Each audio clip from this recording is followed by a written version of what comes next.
مسیح کے عظیم الجلیل نام میں آپ کی سلامتی اور میرا نام پادری پروفیسر ٹونی ولیم ہے۔ ایمان پر اعتراض کرنے کا سلسلہ ہزاروں سالوں سے جاری و ساری ہے۔ اس دنیا میں لاکھوں کروڑوں لوگ ہیں جو فرق قسم کے اعتقادات رکھتے ہیں، اور ہر ایک سے اس کے اعتقاد کے بارے میں پوچھا جاتا ہے۔ یہ بات یاد رکھیں کہ اعتقاد کا تعلق صرف ایمان سے نہیں ہوتا، بلکہ آپ کی زندگی کے ہر پہلو سے ہوتا ہے۔ آپ کو کیا پسند ہے، کیا ناپسند ہے، آپ کو کیا اچھا لگتا ہے، کیا برا لگتا ہے، آپ کی ہابی کیا ہے، آپ کی ہابی کیا نہیں ہے۔ آپ کو زندگی کے ہر پہلو میں اپنی رائے رکھنی پڑتی ہے، کیونکہ کئی مرتبہ لوگ آپ سے پوچھ لیتے ہیں کہ آپ کو یہ کیوں پسند ہے، تو کیوں کا جواب آپ کو ہمیشہ دینا پڑتا ہے۔ اور کئی مرتبہ جب آپ کیوں کا جواب دیتے ہیں تو اس کے بعد پھر لوگ اپنی پسند اور ناپسند کے مطابق آپ کو دلائل دینا شروع کر دیتے ہیں کہ ہمیں یہ پسند ہے، آپ کو بھی یہ پسند کرنا چاہیے، آپ کو یہ ناپسند کیوں ہے۔ تو آپ کو اپنی پسند اور ناپسند سے لے کر اپنے ایمان اور اپنے عقیدے تک کا دفاع کرنا پڑتا ہے۔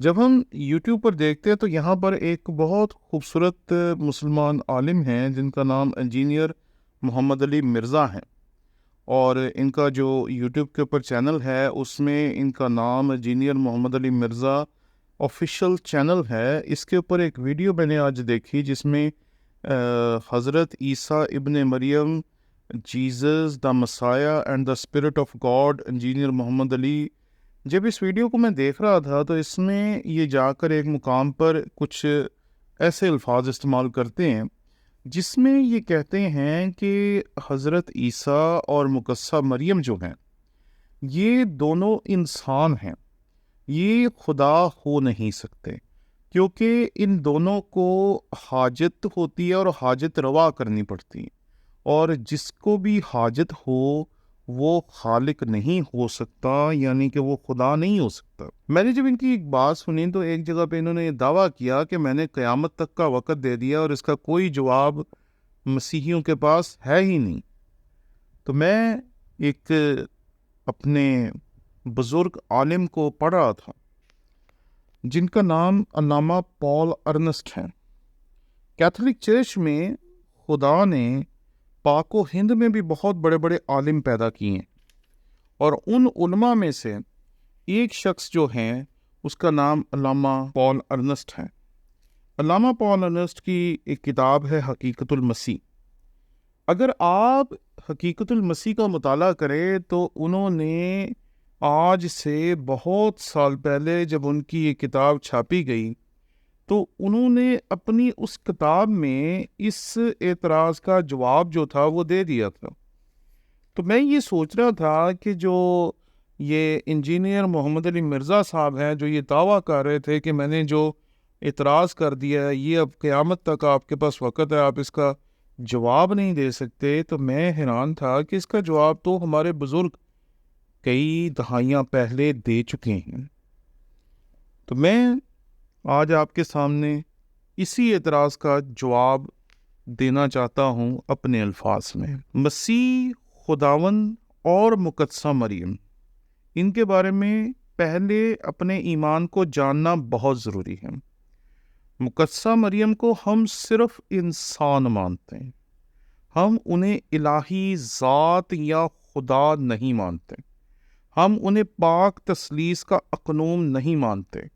کئی مرتبہ لوگ کہتے ہیں کہ باپ، بیٹا اور مقدسہ مریم، لیکن وہ تمام لوگ ایسے ہیں جو کہ غیر مسیحی ہیں، اور انہیں نہیں پتا کہ مسیحی کبھی بھی اپنی تثلیث میں مقدسہ مریم کو شامل نہیں کرتے۔ ہماری پاک تثلیث جو ہے اس میں ہمیشہ آپ کو باپ، بیٹا اور روح القدس ہی ملے گا۔ یہاں ہم یہ اصول اخذ کرتے ہیں یا یہ اصول واضح طور پر بیان کرتے ہیں کہ دراصل مقدسہ مریم محض انسان ہے۔ ہمارے مسیحی ایمان کے مطابق اور کتاب مقدس کے مطابق وہ الہی ذات نہیں ہے، وہ قابل عزت ہے، ہم ان کی عزت کرتے ہیں، تعظیم کرتے ہیں، سب کچھ اپنی جگہ پر درست ہے، لیکن وہ الہی ذات نہیں ہے۔ اب مسیح خداوند کی طرف آتے ہیں۔ جب ہم مسیح خداوند کی بات کرتے ہیں تو یہاں یہ سمجھنا پڑے گا کہ ہم مسیح خداوند کو کامل خدا اور کامل انسان مانتے ہیں۔ اور یہاں پر اس حقیقت کو ذرا ہمیں اپنے طور پہ سمجھنا پڑے گا۔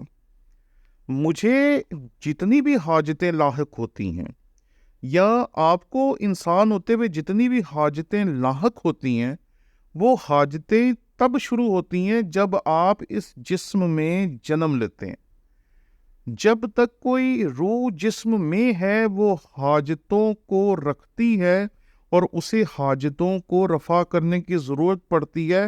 جب کوئی روح جسم سے جدا ہو جاتی ہے یا جسم میں داخل نہیں ہوتی، اس سے پہلے، یعنی جسم میں داخل ہونے سے پہلے اور جسم سے جدا ہونے کے بعد، روح ہر طرح کی حاجتوں سے آزاد۔ اس لیے جب ہم یہاں تک پہنچتے تو ہمیں پتہ چلتا ہے کہ ہم اگر لباس پہنتے ہیں تو اپنے جسم کی وجہ سے پہنتے ہیں، اگر ہم خوراک کھاتے ہیں تو اپنے جسم کو زندہ رکھنے کے لیے کھاتے ہیں، اگر ہم سانس لیتے ہیں تو اپنے جسم کو زندہ رکھنے کے لیے سانس لیتے ہیں۔ ہماری روح کو زندہ رہنے کے لیے ان میں سے کسی چیز کی بھی ضرورت نہیں ہے۔ اب ہم مسیح خداوند کی بات کرتے ہیں۔ مسیح خداوند کے بارے میں ہمارا واضح طور پر ایمان ہے کہ وہ کامل خدا اور کامل انسان ہے۔ جب وہ کامل خدا ہے تو کامل خدا کے بارے میں ہمارا سادہ سا ایمان ہے کہ خدا روح ہے، اور جب خدا روح ہے تو وہ تمام حاجتوں سے پاک ہے، مبرہ ہے اور آزاد ہے، اسے کسی حاجت کی ضرورت نہیں ہے۔